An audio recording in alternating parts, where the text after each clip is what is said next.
नमस्कार, स्वागत आहे आपलं सगळ्यांचं. तर आजच्या व्हिडिओला सुरुवात करत आहे. व्हिडिओ कुठेही स्किप न करता पूर्णपणे ऐकून आणि समजून घ्या.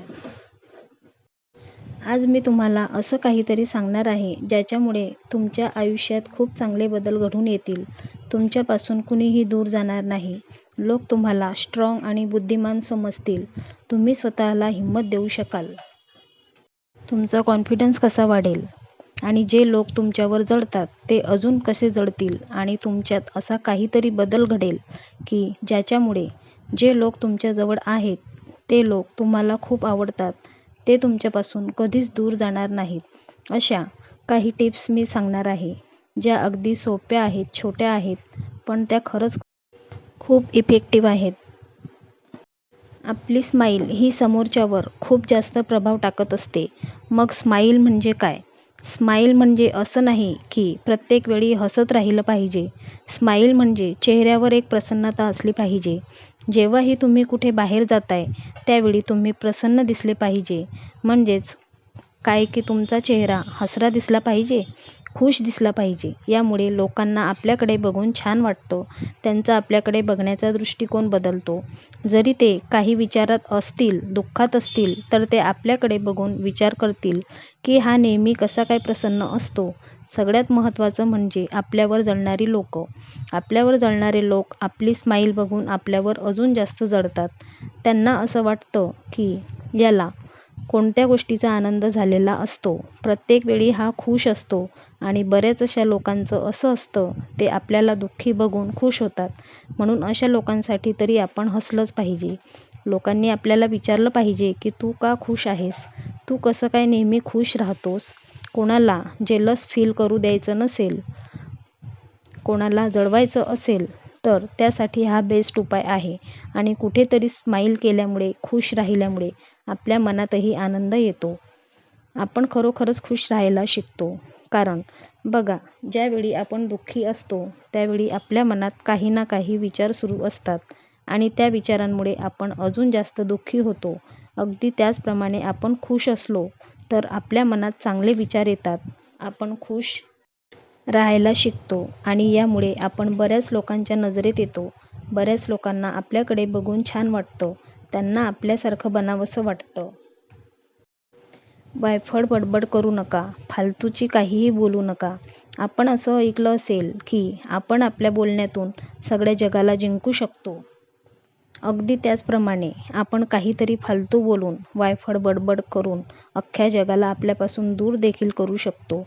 बोलणारा व्यक्ती प्रत्येकालाच आवडतो, पण फालतूचं काहीतरी बडबड करणारा नाही आवडत. असे लोक कुणालाच आवडत नाहीत.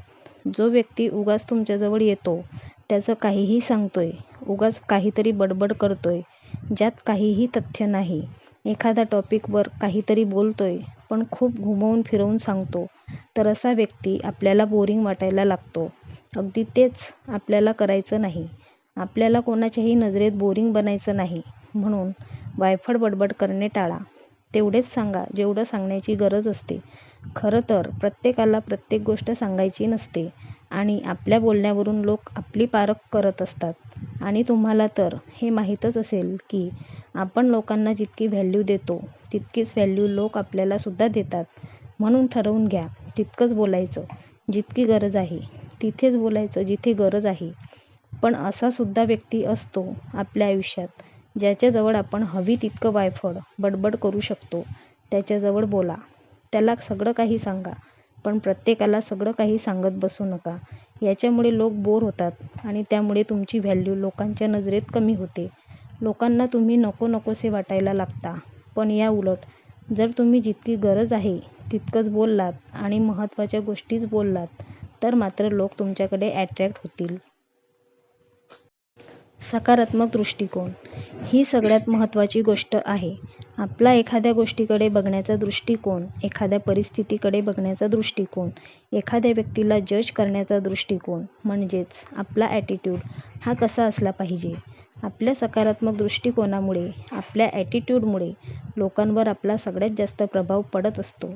यामुळे आपली चांगली ओळख निर्माण होते. लोक चार चौघात आपला अपमान करत नाहीत आणि लोक चार चौघात आपल्या मागूनसुद्धा आपली रिस्पेक्ट करतात. आणि आपले मित्र, आपल्या आजूबाजूचे, आपले नातेवाईक, आपल्या कुटुंबातले आपल्याला कधीच कमी समजणार नाहीत. आणि यासाठी सगळ्यात महत्त्वाचा आहे तो म्हणजे तुमचा सकारात्मक दृष्टिकोन. त्यामुळे तुम्ही तुमच्या विचारण्याशी पॉझिटिव्ह राहा. जेव्हा तुम्ही एखाद्या व्यक्तीला भेटता, तिच्याशी बोलता, तेव्हा पॉझिटिव्ह राहा. सकारात्मक गोष्टी बोला.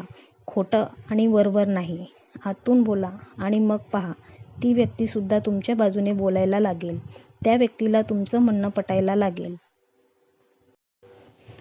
जेव्हा काही वाईट सिच्युएशन येईल किंवा कोणतीही सिच्युएशन असेल, कधी-कधी आपल्याला राग येतो. अशा वेळी शांत राहा. त्या गोष्टीतली सकारात्मकता शोधा. कधी-कधी गरजेचं असतं समजदार बनणं. प्रत्येक वेळी राग-राग करून चालत नाही. प्रत्येक वेळी गडबडीने निर्णय घेऊन सुद्धा चालत नाही. अशा वेळी कामी येतो तो आपला सकारात्मक दृष्टिकोन. आणि या आपल्या दृष्टिकोनामुळेच आपण वेगळे बनतो. लोकांच्या नजरेत चांगले बनतो, अट्रॅक्टिव्ह बनतो. आणि बघा, काहीही झालं तरी थांबू नका. त्या गोष्टी करत राहा ज्या तुम्हाला करायच्या आहेत.